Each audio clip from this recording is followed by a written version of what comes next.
Hello students, இப்போ நம்ம least value of cos square theta minus 6 sin theta cos theta plus 3 sin square theta plus 2 ஓட value கண்டுபிடிக்கிறோம். So cos square theta plus sin square theta is equal to 1 நம்மளுக்கு தெரியும்.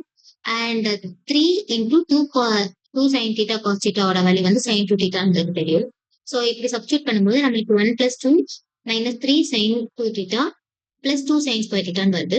2 sin square theta வந்து 1 minus cos 2 theta எழுதுறோம். So நம்ம constant term வந்து 4 ஆகுது. minus 3 sin 2 theta minus cos 2 theta வருது. ஸோ நம்மளுக்கு இப்போ வந்து minimum and maximum value of a sin theta plus b cos theta கண்டுபிடிக்க போறோம். மினிமம் வேல்யூ எப்படி கண்டுபிடிக்கணும்னா minus square root of a square plus b square and maximum value வந்து square root of a square plus b square. So minimum value மட்டும் கண்டுபிடிச்சா போதும். Formula substitute பண்ணும்போது 4 minus square root of minus 3 the whole square plus minus 1 the whole square. அதோட value வந்து 4 minus square root of 10. Option C தான் நமக்கு answer.